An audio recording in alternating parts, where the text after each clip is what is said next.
मुझे बोलने को आमंत्रित किया है और अगर सदन, विशेषतः विपक्ष, मेरे वक्तव्य को सुनने का धैर्य रखे तो बहुत सारी चीजें उजागर हो सकती हैं। You are not India, for India is not corrupt. India believes in merit and not dynasty. And today of all the days, people like you need to remember what was told to the British: quit India, corruption quit India, dynasty quit India, merit now finds place in India. अध्यक्ष महोदय, सबसे पहले आपकी पीठ पर, आपके आसन पर जिस प्रकार का आक्रामक बर्ताव आज देखा गया, उसका मैं खंडन करती हूं। पहली बार राष्ट्र के इतिहास में भारत मां की हत्या की बात की और कांग्रेस पार्टी यहां पर तालियां बजाती रही। जो भारत की हत्या की बात पर कांग्रेस पार्टी ने ताली पीटी आज इस सदन में, इस बात का संकेत पूरे देश को दिया कि मन में गद्दारी किसकी है। मैं आज हिंदुस्तानी होने के नाते कहती हूं, मणिपुर खंडित नहीं है, विभाजित नहीं है, मेरे देश का अंग है। मैं इनसे पूछती हूं, इन्हीं के अलायंस के एक सदस्य बैठे हैं जिन्होंने तमिलनाडु में कहा कि भारत का मतलब मात्र उत्तर भारत। अगर हिम्मत हो राहुल गांधी में तो आकर भारत के ऊपर इस प्रकार का कटाक्ष करने वाले डीएमके के अपने साथी का खंडन करके बताएं। कांग्रेस पार्टी के एक नेता ने कश्मीर में रेफरेंडम की बात की। अगर हिम्मत है गांधी खानदान में तो इस सदन में और इस देश को बताए कि कश्मीर को देश से हटाने की साजिश में कांग्रेस के उस नेता का वक्तव्य क्यों है। You are not India because you define corruption in India. You are not India because you define incompetence. You are not India. एक मिनट माननीय सदस्य, ये तरीका ठीक नहीं है। सदन में नारेबाजी करना तरीका ठीक नहीं है। प्लीज माननीय सदस्य बैठिए, उनको अपनी बात कहने दीजिए। आपने अपनी बात कही है, यह तरीका ठीक नहीं है। नो गलत तरीका है आपका, नो गलत तरीका है आपका। स्मृति जी, पुनः कहती हूं अध्यक्ष महोदय, शायद अपने ही कोलाहल में सुन न पाए हो। मणिपुर हमारे देश का अभिन्न अंग है, खंडित न था, न है, न कभी होगा। इनके यूपीए के अलायंस के एक नेता ने तमिलनाडु में एक वक्तव्य दिया है। पुनः कहती हूं कि भारत का मतलब मात्र उत्तर भारत। मैं आज गांधी खानदान से, कांग्रेस पार्टी से पूछना चाहती हूं, क्या भारत केवल उत्तर भारत है? अगर दम है तो अपने पार्टनर को मुंह तोड़ जवाब दे, अगर हिंदुस्तान में आस्था रखते हैं। कांग्रेस के एक नेता ने, अध्यक्ष महोदय, कोर्ट में जाकर वक्तव्य दे दिया कि कश्मीर में रेफरेंडम की तलाशना चाहिए संभावना। मैं आज कांग्रेस पार्टी से पूछना चाहती हूं, क्या उनके आदेश अनुसार ये वक्तव्य कि कश्मीर का खंडन हो, भारत विभाजित हो, क्या ये कांग्रेस के नेतृत्व के आदेश के अनुसार है? अध्यक्ष महोदय, पुनः कहती हूं, हमारे राष्ट्र के संसदीय इतिहास में आज तक भारत मां की हत्या की बात करने वाले कभी भी बैठकर मेज नहीं थपथपाते, कांग्रेसियों ने बैठकर मां की हत्या के लिए मेज थपथपाई है। ये बात करते हैं इंसाफ की, ये चेहरा धूमिल है, ये चेहरा धूमिल है। मैं बताऊं किसका चेहरा है, मैं बताऊं किसका चेहरा है अध्यक्ष महोदय। ये चेहरा है गिरिजा टिक्कू का। सुन लीजिए पंडितों की दास्तान आप भी। गिरिजा टिक्कू का यह चित्र है। 90 के दशक में एक महिला यूनिवर्सिटी में अपना पेचेक लेने जाती है। सारी बातें करूंगी। अपना पेचेक लेने जाती है, बस से घर लौटने का प्रयास करती है। उसको 5 मर्द बस से खींचकर टैक्सी में ले जाते हैं, बलात्कार करते हैं और फिर आरी से उसका बदन काट देते हैं।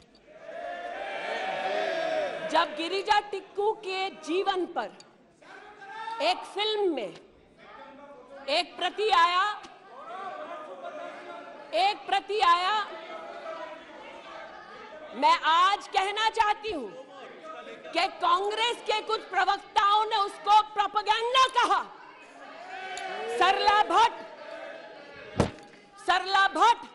आप नहीं चाहते कश्मीरी पंडितों की दास्तान कहीं सुनाई जाए, आप नहीं चाहते वो आइडेंटिफाई हो एज विक्टिम्स। सरला भट्ट मेडिकल स्टाफ थी। 90 के दशक में उसको उसके इंस्टीट्यूट से अगवा करके गैंग रेप किया गया और सड़क के किनारे रखा गया। आज मैं पूछना चाहती हूं कि एक तरफ इनकी अलायंस के लोग हिंदुस्तान को विभाजित करने की बात करते हैं, ये आज अपने आप को इंसाफ के पुजारी बताते हैं, लेकिन मुझे बताइए गिरिजा टिक्कू, सरला भट्ट को कब इंसाफ मिलेगा?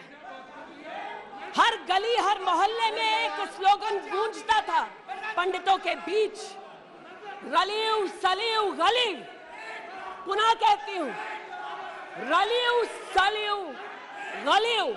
आप चिल्लाना बंद करें, समझे पहले। रलियू सलियू गलीव।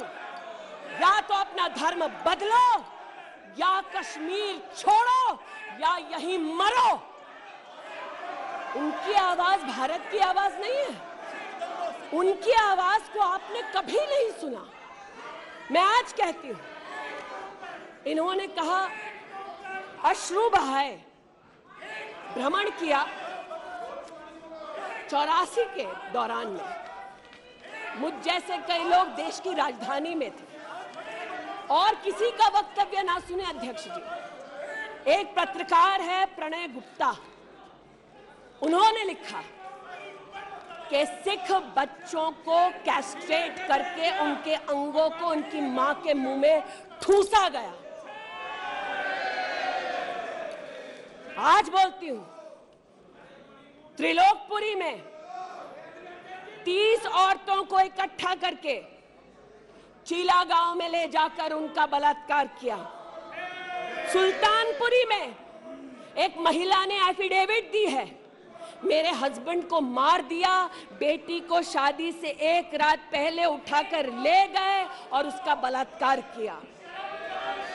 एक 45 साल की मां ने कहा सिख दंगों के दौरान कि ना सिर्फ मेरे पति को मारा, ना सिर्फ मुझे गैंगरेप किया, बल्कि मेरे सामने मेरे बेटे पर केरोसिन छिड़ककर उसको आग लगा दी गई। और आज भारत की बात करते हैं, कहते हैं कि कश्मीर से कन्याकुमारी तक 130 दिन चल रहे थे। मैं जोड़ों के दर्द पर भाषण नहीं दूंगी अध्यक्ष महोदय, लेकिन इतना जरूर कहूंगी कि जिन वादियों को हिंदुस्तान ने खून से सना देखा है, जिन वादियों में गोलियों की आवाजें हर दिन सुनाई देती थी, जब ये उन वादियों में गए तो जैसे कश्मीरी कहते हैं शीन जंग कर रहे थे, बर्फ के गोलों के साथ अपने के किसी परिजन के साथ खेल रहे थे। अध्यक्ष महोदय, ये तब संभव हुआ जब प्रधानमंत्री मोदी ने धारा 370 हटाई। आज इस सदन में उल्लेख हुआ है कि ये गए हैं, I have been to Manipur, you might have not been. आज इस सदन में उल्लेख हुआ है कि ये यात्रा में गए और यात्रा में क्या आश्वासन दिया कि अगर इनका बस चले तो धारा 370 ये पुनः स्थापित कर दे। धारा 370 की वजह से कश्मीर की बेटियों को दहेज के लिए अगर प्रताड़ित किया जाता था तो वहां की बेटियों के पास कानून का सहारा नहीं था, क्योंकि इन्होंने धारा 370 लगाई। कश्मीर में अगर बेटियां प्रदेश के बाहर ब्याही जाती थी तो उनके पैतृक संपत्ति पर उनका अधिकार समाप्त हो जाता था, क्योंकि इन्होंने धारा 370 लगाई। कश्मीर में अगर 14 साल से कम उम्र की बच्ची का 18 साल से कम उम्र की बच्ची का ब्याह रचा दिया जाता था तो उसे कानून का संरक्षण नहीं मिलता था, क्योंकि इन्होंने धारा 370 लगाई। आज जो भग गए हैं सदन से उनसे कहना चाहती हूं कि इस देश में ना धारा 370 लौटेगी। इस देश में कभी भी पंडितों को रलिव सलिव गलिव का धमकी कोई देने वाले बचेगा नहीं। आज कई यहां पर बहनें उपस्थित हैं जो वहां से अपनी आक्रोश को और राहुल जी के प्रति समर्थन को व्यक्त कर रही हैं। 84 के दंगों का विवरण सुनकर, गिरिजा टिक्कू का विवरण सुनकर, और मैंने स्वयं अध्यक्ष जी मणिपुर के मुख्यमंत्री से बात कर त्वरित रूप से वहां पर लोग पकड़े जाएं, ना सिर्फ इसका वहां पर निवेदन किया बल्कि वो लोग पकड़े गए। सीबीआई की इंक्वायरी जारी है। लेकिन जो आज यहां बैठे हैं, मैंने उनसे पूछना चाहती हूं, जो चले गए, उन्होंने कहा वो राजस्थान गए हैं। और राजस्थान में क्या हुआ महोदय? गिरिजा टिक्कू को तो 90 के दशक में आरी से काट दिया गया था। भीलवाड़ा में 14 साल की लड़की के साथ सामूहिक बलात्कार होता है। इस सदन से 2 महिला एमपीज उस परिवार से मिलती हैं। बच्ची जब जिंदा थी गैंगरेप के बाद महोदय, उसे काटा जाता है, फिर उसे भट्टी में डाल दिया जाता है। ये इन महिला सांसदों का वक्तव्य है कि जिस बच्ची को 14 साल की उम्र में जब जीवित थी गैंगरेप के बाद भीलवाड़ा राजस्थान में काटा गया, जलाने के लिए फेंका गया, उसका मात्र एक हाथ भट्टी के बाहर छूट गया था। मैं आज पूछना चाहती हूं अध्यक्ष महोदय, ये आज जो जोर जोर से चिल्ला रहे हैं, न्याय की गुहार इन्होंने तब नहीं लगाई जब 60 साल की एक महिला का पश्चिम बंगाल में उसकी नाती के सामने गैंगरेप हुआ। कोर्ट में केस लंबित है, इनका दिल नहीं दहला और पूछ रहे थे कि मणिपुर के बारे में, आप नॉर्थ ईस्ट के बारे में नहीं जानते। जिन्होंने प्रस्तावना की उनसे कहती हूँ, नल्ली का मैसेकर हुआ, 5 मिनट के लिए कांग्रेस की एक नेत्री गई, लेकिन इनका क्या रुख था तब? 2012 में तरुण गोगोई जी ने स्वयं वक्तव्य दिया है कि दंगे हो रहे हैं, लेकिन कांग्रेस की केंद्र की सरकार ना ट्रूप्स दे रही है, ना इंटेलिजेंस दे रही है।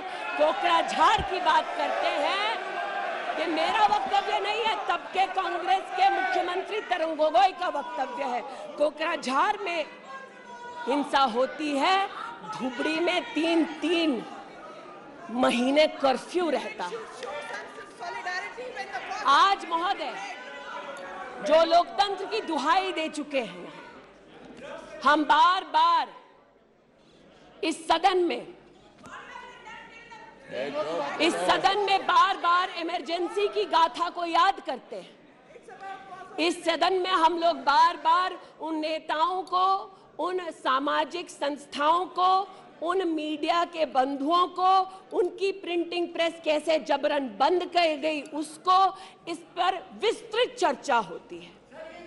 लेकिन इमरजेंसी के कालखंड में साधारण महिला का इन्होंने, कांग्रेस पार्टी ने क्या हश्र किया। स्नेहलता रेड्डी की आज बात करना जरूरी है। बेंगलुरु की जेल में बंद किया गया और इसलिए बंद किया गया क्योंकि वो सोशलिस्ट थी, भाजपाई नहीं थी, सोशलिस्ट थी। और जब बंद किया 2 मई 1976 को, तब उन्होंने अपनी प्रिजनर्स डायरी में लिखा, और मैं कोट कर रही हूं, जो पब्लिकली अवेलेबल है। As a woman comes in, she is stripped naked in front of everyone else. When a human being is sentenced, is the punishment not enough? Must the human body be degraded and humiliated? ये स्नेहलता रेड्डी के शब्द हैं जो उन्होंने emergency के कालखंड में jail में लिखे, अपनी अचीवमेंट्स को बताते हुए। जून 6, 1974 में स्नेहलता रेड्डी लिखती है that at least I have achieved something here. I have stopped the horrible beatings the women prisoners used to get. ये कांग्रेस का इतिहास है और ये भारत की बात करते हैं। अस्थमा की पेशेंट थी ये महिला, जेपी जी को तो डायलिसिस ना करने दिया, अस्थमा की इस पेशेंट को दवा नहीं लेने दी। वो 2 बार एस्थमेटिक कोमा में गई और एस्थमेटिक कोमा में जाते जाते जब उनकी हालत बिगड़ी तो पैरोल पर उनको 15 जनवरी 77 में छोड़ा। चार्जशीट में इस औरत का नाम नहीं था और 5 दिन बाद उनका देहांत हो गया। इनका इतिहास खून से सना है और जिनकी हत्या हुई आज वो इनको कटघरे में नहीं ला सकते, इसलिए आज इस सदन में मैं उनका नाम ले रही हूं, उनके बारे में बोल रही हूं। चाहते हैं कि मणिपुर पे चर्चा हो, मणिपुर पे चर्चा करने के लिए बार बार पार्लियामेंट्री अफेयर्स मंत्री ने गुहार लगाई, बार बार देश के गृह मंत्री ने कहा, हमारे श्रद्धेय राजनाथ जी ने भी कहा कि आप मणिपुर पे सदन पर चर्चा कीजिए, हम चर्चा के लिए तैयार हैं, भागे ये हम नहीं, भागे ये और हम नहीं। और भागने के पीछे कारण क्या? क्योंकि गृह मंत्री जब बोलने लगेंगे, परतें जब खुलने लगेंगी, तब ये मौन साध लेंगे। मौन मुद्रा का उल्लेख हुआ था, मौन थे ये लोग कई चीजों पर और आज भी हैं। अध्यक्ष महोदय, मेरे हाथ में केपीएमजी की एक रिपोर्ट है जो इनके कार्यकाल से संबंधित है, जो कहता है कि करप्शन की वजह से यूपीए की कार्यकाल में हमारे देश की जीडीपी की ग्रोथ को 9% का नेगेटिव इंपैक्ट होगा। ये अंतर्राष्ट्रीय एजेंसीज बोल रही थी, लेकिन ये चुप थे, आज भी चुप हैं। जो लोग जीरो लॉस थ्योरी सिखाते थे, आज उसी कांग्रेस के एक नेता को कोयला घोटाले के लिए सजा हुई है और वो चुप है। लेकिन चुप और बहुत सारी चीजों में रहे महोदय। 2005-06 में यूपीए की सरकार को यह ज्ञात हो गया था कि खुले में शौच करने की वजह से महिलाओं का बलात्कार हो रहा है। 2005-06 में इनको पता था, ये सरकारी सर्वे में ज्ञात हुआ है, लेकिन ये चुप थे। 2010 में वर्ल्ड बैंक की रिपोर्ट ने कहा, इनकी तब सरकार थी, कि स्वच्छता ना होने की वजह से देश की जीडीपी पर 6.4 का नेगेटिव इंपैक्ट है। ये चुप रहे। महिला का बलात्कार खुले में शौच में हो रहा था, इनको पता था, ये चुप रहे। 2014 तक देश में केवल 39% आबादी को इन्होंने टॉयलेट की व्यवस्था सुनिश्चित करके दी। 2019 तक 100% कवरेज हुआ। 110 मिलियन टॉयलेट। ये हंसते हैं इस पे अध्यक्ष जी। शायद इनको पता नहीं है कि एक महिला के लिए दिन की शुरुआत में शौच के लिए बाहर जाना या सूर्यास्त का इंतजार करना, शौच के लिए बाहर जाना और वहां उसका शारीरिक शोषण होना, बलात्कार होना, ये कितनी बड़ी सामाजिक और क्रिमिनल चुनौती है, इस बात से इनको कोई सरोकार नहीं, इसलिए उपहास का विषय बनाते हैं। आज मुझे ये कहते हुए शर्मिंदगी है कि मैं यहाँ पर कह रही हूँ कि खुले में शौच करने वक्त औरत का बलात्कार होता है, ये उपहास उड़ा रहे हैं और महिला उपहास उड़ा रही है। शायद यही लक्षण है कांग्रेस मिथ अलायंस के कि औरत का बलात्कार हो तो ये हंसे, भारत मां की हत्या की बात हो तो ये यहाँ पर तालियां पीटे। ये कांग्रेस का लक्षण है। इनकी प्रस्तावना के वक्त ये कहा गया कि हम बात करेंगे मात्र एक व्यक्ति से, हम किसी मंत्री से बात नहीं करेंगे, क्योंकि मंत्रियों की कार्यशैली पर इनको चर्चा नहीं करनी। और शायद सच भी है, इनका अपना अनुभव है कि इनके यहां पावर का केंद्र बिंदु एक था। यहां पर फर्क यह है कि हम सब कलेक्टिव रिस्पॉन्सिबिलिटी के भागीदार हैं। इसलिए आज जब गजेंद्र शेखावत जी के मंत्रालय की ओर से टॉयलेट की व्यवस्था होती है तो मैं एक महिला सांसद और नागरिक के नाते इनका भी उतना ही अभिनंदन करती हूं जितना कि प्रधानमंत्री जी का।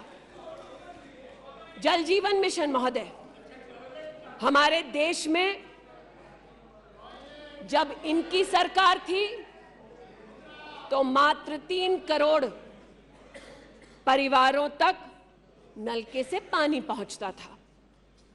अब 2019 का आंकड़ा कहता है कि आपने तब तक 9.5 करोड़ तक पानी पहुंचाया और अब लगभग 19 करोड़ 40 लाख और 12 करोड़ 40 लाख तक आपका पानी नलके से पहुंच चुका है।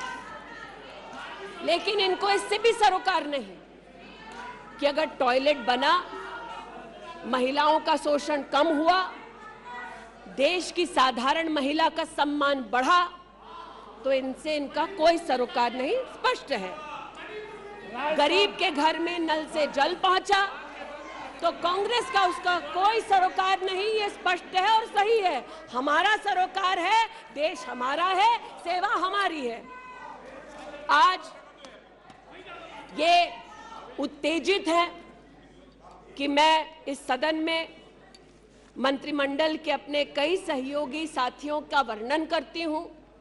एक ऐसी महिला मंत्री का वर्णन कर रही हूं जो वर्तमान में नहीं है। जनधन के माध्यम से 23 करोड़ महिलाओं का बैंक का खाता खुला। ये इनके लिए कोई मान्यता नहीं रखता, ये मुझे स्वीकार है, ये हमारे लिए अहम है। मुद्रा के माध्यम से 40 करोड़ लोगों को जो जीवन में कभी व्यवसाय नहीं कर पाते थे, जिनके पास कांग्रेस की पर्सनल डायलिंग मशीन नहीं थी, उनको मुद्रा का लोन मिला। 27 करोड़ लोन महिलाओं को दिए गए महिलाओं को अपना व्यवसाय शुरू करने के लिए 23 लाख करोड़ रुपया सैंक्शन किया गया मुद्रा के माध्यम से। इनका उससे कोई सरोकार नहीं।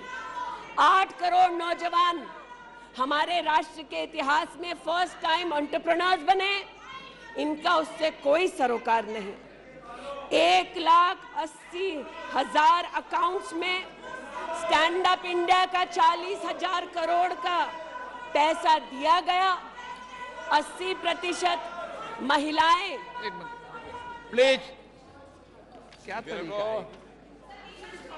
वह अपनी बात कह रही है, तथ्यों के आधार पर कह रही है। आपको खंडन करना है तो आप बोलना, जब तथ्यों के आधार पर करना गलत बात है।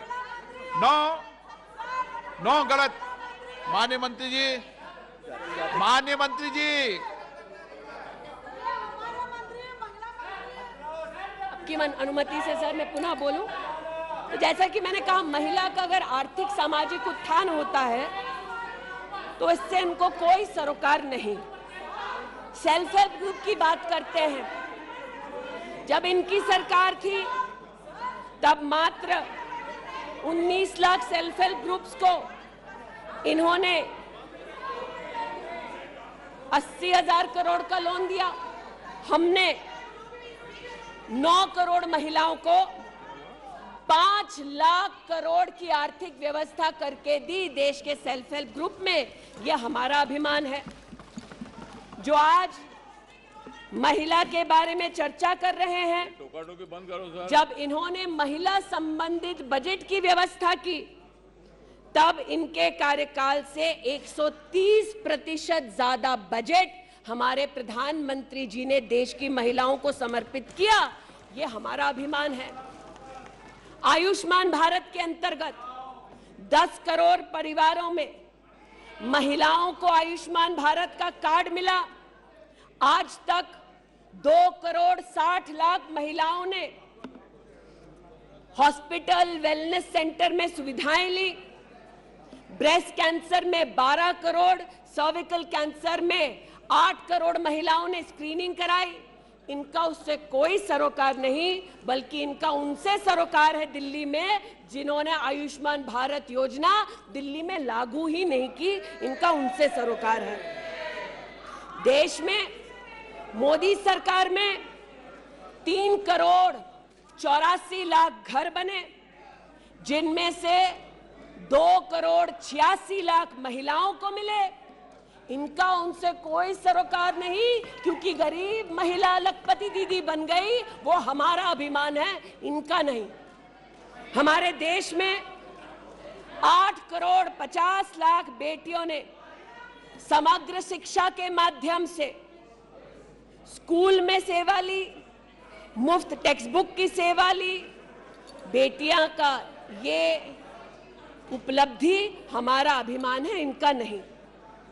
5 लाख से ज्यादा बेटियों के लिए स्कूलों में अलग से टॉयलेट की व्यवस्था हुई। ये इनका अभिमान नहीं, हमारा अभिमान है। हमें अपनी बेटियों पे गर्व है। 5 लाख दिव्यांग बेटियों को मंथली स्टाइपेंड मिलता है। ये सेवा हम देश की बेटियों को दे सकते हैं। ये हमारे लिए बहुत बड़ा प्रभु का उपकार है। 1,28,000 बेटियों को मेरिटोरियस स्कॉलरशिप दी जाती है, 12,000 रुपए की हर साल। ये सेवा का मौका परिवारों ने हमको दिया। 2 लाख से ज्यादा बेटियों को सेल्फ डिफेंस की ट्रेनिंग दी जा रही है। आज एलिमेंट्री एजुकेशन में बेटियों की एनरोलमेंट 100% है इस देश में। ये हमारे देश के लिए गौरव की बात है। आज पहली बार फीमेल एनरोलमेंट उच्च शिक्षा में महोदय 2 करोड़ से ज्यादा हुआ है महिलाओं का। ये देश के लिए गौरव की बात है। आज दलित बेटियों का एनरोलमेंट बढ़ा है 38%। दलित बेटियों का उल्लेख करती हूँ, ये चिल्लाते हैं इनको दलित बेटियों से सरोकार नहीं, हमको है। ये हमारे लिए गर्व की बात है। आदिवासी बच्चे, लड़कियां 63% उनका एनरोलमेंट बढ़ा महोदय। आदिवासी बच्चों के साथ इनका कोई सरोकार नहीं। आदिवासी बेटियों ने हमारे प्रधानमंत्री को सेवा का मौका दिया। ये हमारे लिए प्रभु की असीम कृपा है। नॉर्थ ईस्ट की बात करते हैं तो महिला ने नॉर्थ ईस्ट में 34% की इंक्रीज हुई है इनरोलमेंट में। नॉर्थ ईस्ट के मेरे सभी साथियों को, चाहे वो सदन में कहीं भी बैठे हों, महिलाओं की दृष्टि से मैं अभिनंदन देती हूं। आज हमारे देश में महिला जो पीएचडी करती है 99.2% की वृद्धि हुई है एनरोलमेंट में पीएचडी करने वाली महिलाओं में। ये हमारे लिए हिंदुस्तानी होने के नाते गौरव की बात है। आज जो महिला शैक्षिक संस्थानों में सेवा दे रही, यूनिवर्सिटीज में, इंस्टीट्यूशंस में, कॉलेजेस में 66%, 66% उनकी वृद्धि हुई है। आप हो करते जाएं, हम तो उनके लिए बल्ले बल्ले ही करेंगे। आज मुझे ये कहते हुए खुशी है कि हमारे लेबर मिनिस्ट्री ने कहा है कि ईपीएफ में 28,70,000 महिलाओं ने अब अपने आप को सब्सक्राइबर बनाया है। आज 2017 से लेकर 22 तक लगभग 1400 महिला साइंटिस्ट को भारत सरकार की विविध स्कीम्स के अंतर्गत सहयोग मिला है। आज महिलाओं को मैटरनिटी लीव में 26 हफ्ते की पेड मैटरनिटी लीव मोदी सरकार ने सुनिश्चित की है। आज महिलाओं ने 3 करोड़ बेटियों ने, महिलाओं ने प्रधानमंत्री मातृवंदना योजना के अंतर्गत 13,700 करोड़ रुपया अपने बैंक के खाते में पाया है। इस सेवा के लिए प्रधानमंत्री जी को आभार और बेटियों का अभिनंदन। आज हमारे देश की बेटियां सैनिक स्कूल में पढ़ सकती है। इस ऐतिहासिक निर्णय के लिए रक्षा मंत्री जी, प्रधानमंत्री जी को आभार। आज हमारी देश की बेटियां आर्म्ड फोर्सेस में परमानेंट कमीशन पा चुकी हैं। हमारे देश का गौरव बढ़ाने के लिए ऐसी बेटियों का आभार। आज जो महिला और महिला हक के लिए यहां बोल रहे हैं,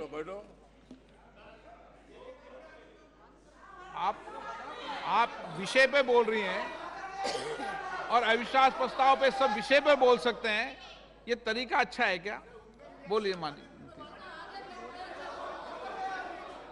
वो भी शायद मजबूर हैं, उनको भी रिमोट से डायरेक्शन आया है।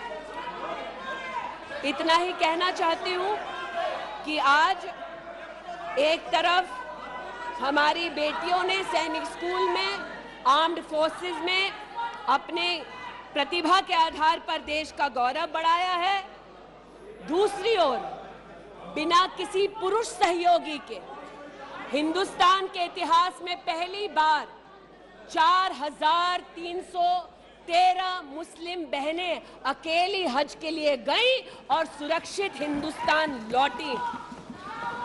जो महिला हक की बात करते हैं महोदय, उनसे कहना चाहती हूं, महिला हक को संरक्षित करने के लिए जब हमारी सरकार ट्रिपल तलाक के कलंक को मिटाना चाहती थी, तब महिला के हक में नहीं बल्कि वोट बैंक के लालच में इन्होंने सदन की कार्रवाई को त्याग दिया था। आज जब ये महिला सुरक्षा की बात करते हैं महोदय, तो ये कहना उचित होगा कि एक तरफ निर्भया फंड की रचना की घोषणा करते हैं 13 में, एक काम निर्भया फंड में नहीं करते, लेकिन जो निर्भया के बलात्कारी हैं उनको कांग्रेस नित अलायंस के लोग बलात्कारी के हाथ में 10,000 रुपए और एक सिलाई की मशीन देते हैं। आज हमें इस बात का गौरव है कि देश में 42 प्रोजेक्ट्स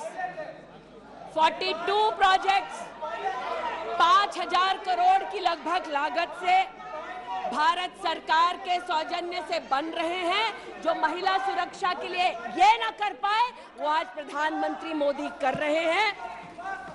आज integrated emergency response management system के अंतर्गत देश के 983 रेलवे स्टेशन पर महिला पैसेंजर्स के लिए 2400 घंटे सुरक्षा का प्रावधान किया गया। आज कोंकण में वीडियो सर्वेलेंस सिस्टम की विशेष व्यवस्था महिला संरक्षण और महिला सुरक्षा के लिए की गई। आज चूंकि रेल मंत्री बैठे हैं, आर्टिफिशियल इंटेलिजेंस के आधार पर facial recognition system, integrated surveillance system, ये सब भारत सरकार के सौजन्य से महिला सुरक्षा के लिए प्रधानमंत्री मोदी ने सुनिश्चित की। एक बात पर मैं आपत्ति अभी दर्ज करती हूं अध्यक्ष जी, कि जिनको आज मुझसे पहले वक्तव्य देने का अधिकार दिया गया, उन्होंने जाते जाते एक अभद्र यहां पर लक्षण के दर्शन दिए। It is only a misogynistic man who can give a flying kiss to a parliament which seats female members of parliament. ऐसी गरिमा विहीन आचरण को इस देश के सदन में कभी नहीं देखा गया। ये उस खानदान के लक्षण हैं, ये आज सदन में देश को पता चले। लेकिन कहां गए हैं, वहां पर क्या हालात हैं अध्यक्ष महोदय? गोद भराई के नाम पर राजस्थान में भास्कर ने लिखा है कि राजस्थान की कांग्रेस की सरकार जेब भराई कर रही है। 13 से 20 महीने का घरबाशय दिखाया जा रहा है राजस्थान में और भारत की तिजोरी से पैसा लूटा जा रहा है। इनका सरोकार महिला उत्थान से नहीं, ये महिला के बारे में क्या सोचते हैं, इनकी क्या हरकतें हैं, इनके नेता ने जाते जाते यहां पर उसको प्रसारित कर दिया है। लेकिन इन्हें सरोकार इनके नेता को किससे है? चीन से है। तो चूंकि सब चीन में इतनी रुचि लेते हैं कांग्रेस पार्टी के नेता, इसलिए आज एक सुखद समाचार भी सुनाती हूं। चीन में 31st यूनिवर्सिटी गेम्स हुआ। 1959 से लेकर आज तक भारत को मात्र 18 पदक मिले। इस बार 26 मेडल का रिकॉर्ड हिंदुस्तान के बच्चों ने स्थापित किया। भारत मां के टुकड़े के लिए तालियां बजाते थे, भारत मां के बच्चों के लिए तो बजा दो। 11 गोल्ड, 5 सिल्वर, 10 ब्रॉन्ज।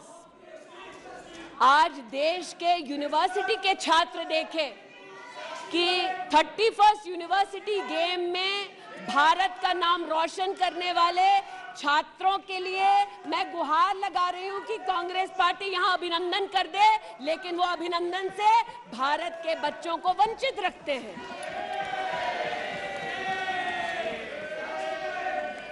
बात अभिनंदन की निकली तो एक वो भी थे जिन्होंने आसमान चीरा और दुश्मन को मुंहतोड़ जवाब दिया। आज जो व्यक्ति यहां पर भारत की आवाज का उल्लेख कर रहे थे, उन्होंने भारत की आवाज में आवाज मिलाकर तब नहीं बोला जब आतंकी हमला करते हैं।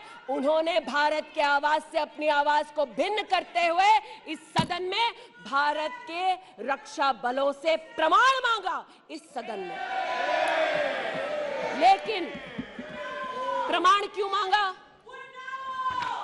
क्योंकि कुछ लोगों ने कहा होगा। और प्रमाण मांगने का क्या सलीका है, ये मीडिया के मित्रों के माध्यम से आया है ध्यान में देश के। न्यूज क्लिक की आज बात करना थोड़ा मैं जरूरी समझती हूं। न्यूज क्लिक, नेवल सिंघम कुछ पत्रकारों को हिंदुस्तान में लिखते हैं कि किस प्रकार से हिंदुस्तान के खिलाफ न्यूज सर्कुलेट होनी चाहिए। कैसे चाइना के समर्थन में अलग अलग आर्टिकल लिखने चाहिए और इसे एक बार छपवा दो तो ट्राई कॉन्टिनेंटल पब्लिकेशन इसको इकट्ठा करके फिर काम आगे बढ़ाएगा। मेरे एक पार्लियामेंट्री सहयोगी निशिकांत जी ने इस पर जब विषय उठाया तो मैं स्तब्ध हूं कि कांग्रेस पार्टी ने डिमांड नहीं की कि अगर कोई बाहरी ताकत का पैसा लेकर हिंदुस्तान में व्यवस्थाओं को भंग करना चाहता है, हिंदुस्तान को कलंकित करना चाहता है तो उस पर कार्रवाई करो। ऐसा कांग्रेस का पक्ष नहीं था। कांग्रेस ने पक्ष ये लिया कि जो निशिकांत दुबे के मुंह से शब्द निकले हैं उनको एक्सपंज कर दीजिए।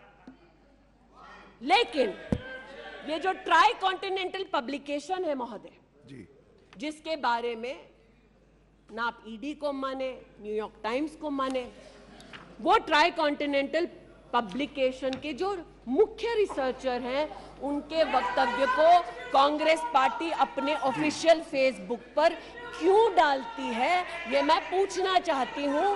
जो जानबूझकर भारत के किसानों के हितों के खिलाफ बोलते हैं, उनका वक्तव्य ट्राई कॉन्टिनेंटल पब्लिकेशन वालों का जो सीनियर फेलो या रिसर्चर है उसका वक्तव्य कांग्रेस, नेशनल कांग्रेस के फेसबुक पर 19 अप्रैल 2019 को क्यों पब्लिश होता है, ये थोड़ा बहुत शोध का विषय है, ये थोड़ा बहुत चर्चा का विषय है जी।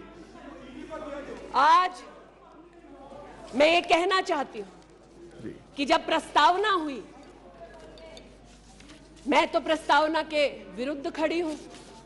मैं नरेंद्र मोदी जी के नेतृत्व पर राष्ट्र के सभी नागरिकों के साथ पुनः विश्वास दर्शाते हुए अपना वक्तव्य देती हूं।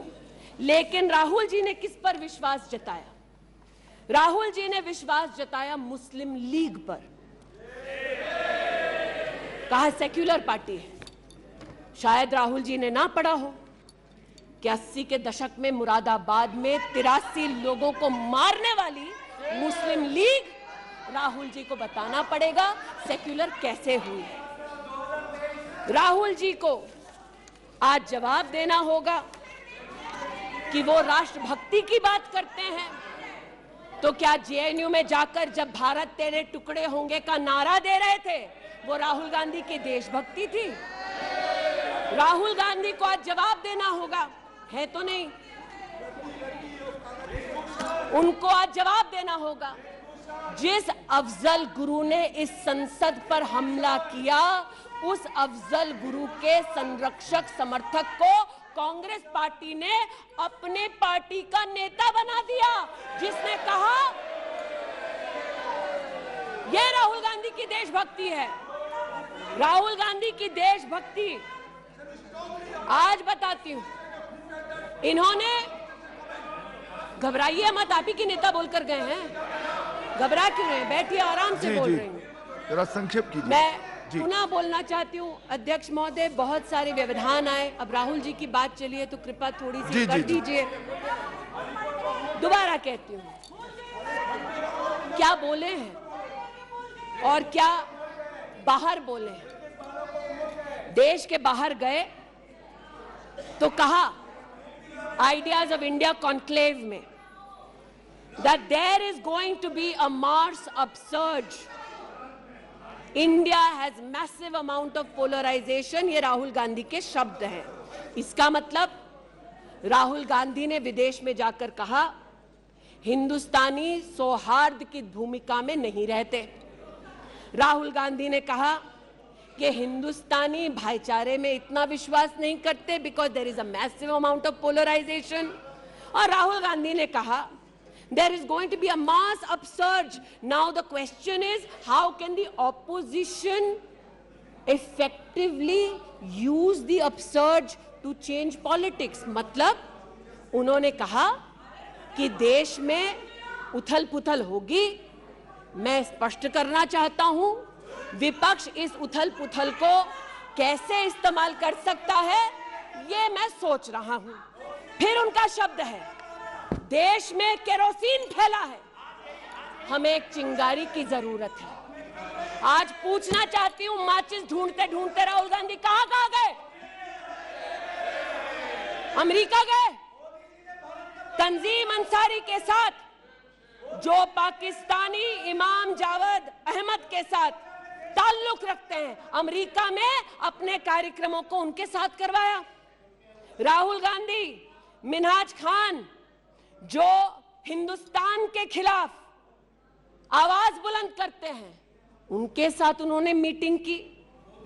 आज जो लोग इस देश में एस्पियोनाज के लिए पकड़े जाते हैं, उनका राहुल गांधी ने जाकर विदेश में समर्थन किया। वे तब से अडानी अडानी कर रहे हैं, तो अब थोड़ा मैं भी बोल दूं। फोटो मेरे पास भी है। इतना ही खराब है तो जीजा जी उसके साथ क्या कर रहे हैं? तो निशिकांत जी सही कहा, किसी को सेट करो, किसी को भेंट करो। पूछना चाहती हूं, 1993 में मुंद्रा पोर्ट में कांग्रेस की सरकार ने अडानी को जगह दी। तब प्रधानमंत्री कौन थे? कांग्रेस के थे। वित्त मंत्री कौन थे? मनमोहन सिंह थे। अडानी बोल रही हूं। यूपीए के कार्यकाल में अडानी को इन्होंने 72,000 करोड़ का लोन दे दिया। क्यों दिया? राजस्थान में 60,000 करोड़ से ज्यादा का समझौता कर लिया गहलोत जी के साथ। 20,000 एकड़ जमीन ले ली। क्यों किया? केरल में कांग्रेस की यूडीएफ सरकार के साथ पोर्ट का काम क्यों दिया?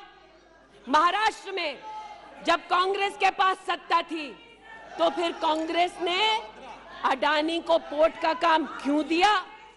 बंगाल में हल्दिया पोर्ट का काम अडानी को क्यों दिया? छत्तीसगढ़ में कांग्रेस पार्टी ने अडानी को काम आदिवासियों ने मना किया, फिर भी क्यों दिया? अब इसमें बेटा कितना सेट होगा, दामाद को कितना भेंट होगा, हम क्या जाने। लेकिन आज अरे दामाद का मामला है, बैठ जाओ भाई।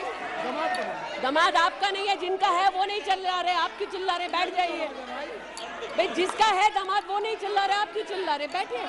अरे बैठ जाइए, बैठ जाइए, बैठ जाइए, बैठ जाइए, बैठ जाइए। कोयले घोटाले में पकड़े गए, 2G में भी पकड़े जाएंगे। बैठ जाइए प्लीज। आप बताइए, इस पूरी बला की जड़ मौत है। पूरी बला की जड़ परिवारवाद में है, और परिवारवाद की राजनीति की जड़ कांग्रेस पार्टी में है। इनके अलायंस के लोग चारा खाते हैं, ये उनके घर मटन खाने चले जाते हैं। इनके अलायंस के लोग रेल की नौकरी के लिए गरीब की जमीन खाते हैं, जाके वो उन्हीं लोगों को गले लगाते हैं। और इनके सब के पीछे एक ही मजबूरी है, जो बड़ी विनम्रता से अजीत दा ने भी स्वीकारी कि मजबूरी हमारी कि तीसरी बार जनता कह रही है फिर एक बार मोदी की बारी। Okay, now please conclude. तो मैं लिसन प्लीज। ये आज बैठिए। यहाँ पर उल्लेख कर रहे थे किसान की। आप भी बैठिए, आप किस लिए खड़े? ये बात आज कर रहे थे किसान की, तो किसान का क्या हश्र करते हैं वो मैं बताना चाहती हूँ। अध्यक्ष महोदय थोड़ी सी मुझे मोहलत दे दें। ये मैं कहना चाहती हूँ उस क्षेत्र की बात, जिसकी मैं प्रतिनिधि हूँ, जहाँ पर बैठिए प्लीज, बैठिए दलित प्लीज मांग कर रहे थे विद्यालय की। 1982 में किसानों ने 4 बीघा 2 बिस्वा जमीन इंटर कॉलेज के लिए दी, और अमेठी में धोखे से किसानों की ये जमीन हड़पने वाले फाउंडेशन का नाम गांधी खानदान है। 2016 में राहुल जी दौरे में गए तिलोई, वहां पर लोगों ने कहा 200 छात्रों ने कि जमीन वापस ले दो, हमारे लिए कॉलेज की व्यवस्था करो। इन्होंने अपने अलायंस पार्टनर के साथ उन छात्रों को जेल भगा दिया। 17 में जेल भगाया। सेठा गौरीगंज में प्रमाण है, आ जाओ गौरीगंज, दूध का दूध पानी का पानी यही कर दूंगी। गौरीगंज सेठा रोड पर जमीन हब्जाली, भूसियावा मार्ग पर नरसिंह भानपुर पर मुंशीगंज में जमीन हत्या ली। ये उनका संस्कार है। जमीन कौन कौन हड़पता है, ये कांग्रेस की गाथा स्पष्ट है। जहां ये है वहां पर आज मैं अभिनंदन देती हूं रेल मंत्री का कि रेल कोच फैक्ट्री रायबरेली में भी 10,000 कोचेस तब बनी जब नरेंद्र मोदी देश के प्रधानमंत्री बने। पीड़ा हो रही है जी। मैं बस इतना बताना चाहती हूँ कि आज जो किसानों का दम भरते हैं, बालियान साहब शायद यहाँ नहीं है, मैं अमेठी के किसानों की ओर से विशेष बालियान साहब आपको नतमस्तक होकर आभार व्यक्त करती हूँ। राष्ट्र के इतिहास में पहली बार अमेठी में खाद की रैक उतरी जब मोदी आए। इन्होंने न खाद दी, गौरीगंज में किसानों पर लाठीचार्ज करते थे, राजनाथ जी इसके साक्षी हैं। इन्होंने 80% लोगों के पास अमेठी में, जहां 5 दशक इन्होंने राज किया, 80% लोगों को शौचालय नहीं दिया, 60% लोगों के घर में बिजली नहीं दी। और ये आज लोकतंत्र की बात करते हैं, अपनी प्रतिभा की बात करते हैं। आज मैं आभार व्यक्त करती हूँ, अमेठी का पहला सैनिक स्कूल मोदी जी ने दिया, 7.5 लाख लोगों को मुफ्त अनाज मोदी जी दे रहे हैं। अमेठी का आज पहला मेडिकल कॉलेज, जिसके नाम से इस खानदान ने जमीन हड़प ली थी, वो नरेंद्र मोदी ने दिलवाई। आज मैं इतना कहना चाहती हूँ अध्यक्ष महोदय, जो अभी है नहीं, जो 50 साल की उम्र के बाद देश देखने निकले थे, वो देश के किस कोने में वर्तमान में है मैं नहीं जानती, लेकिन इतना जरूर एक मिनट। और देखिए, रोम के आपने एक फिलोसोफर का ये मंत्रिमंडल में अविश्वास प्रस्ताव लाया है, नेशन कैन तो सर्वाइव, मंत्रिमंडल उस संबंध में बोलेगा, उनको बोलने का अधिकार है। प्लीज आप बैठ जाइए। मणिपुर पर चर्चा आपने नहीं मांगी है, वो एक विषय है, उस पर चर्चा हो रही है, उसका उत्तर भी आएगा, परंतु no, please sit down, please sit down. But what, sir, of the enemy who speaks slyly? What of that enemy? आज जिनके पास ना नीति थी, ना नियत थी, ना देश के प्रति निष्ठा थी, आज ना जो कभी हिंदू के हुए, जिन्होंने राम के अस्तित्व को नकार दिया, ना सिखों के साथ जिन्होंने इंसाफ किया, जो ना कभी महिलाओं के उत्थान के लिए समर्पित थे, ना नौजवान के सशक्तिकरण के लिए समर्पित थे, ना किसान के बलिदान को स्वीकार कर किसान की समृद्धि के लिए समर्पित थे। आज उनसे कहना चाहती हूं कि जो समर्पित है, जो सबके विश्वास के साथ सबका विकास कर रहा है, उस पर देश को पुनः विश्वास दिखाएंगे। 24 में पुनः मोदी सरकार बनाएंगे। इस अविश्वास प्रस्ताव का मैं निषेध करती हूं और भारत मां का जयकारा लगाते हुए जो भारत मां की हत्या की बात कर रहे थे महोदय, उनसे कहना चाहती हूं, अंग्रेज आए चले गए, मुगलिया सल्तनत आई खत्म हो गई, हिंदुस्तान आज भी है और आगे भी रहेगा। और हिंदुस्तान इस देश की तिजोरी की चाबी वापस उनकी माताजी के हाथ में नहीं देगा।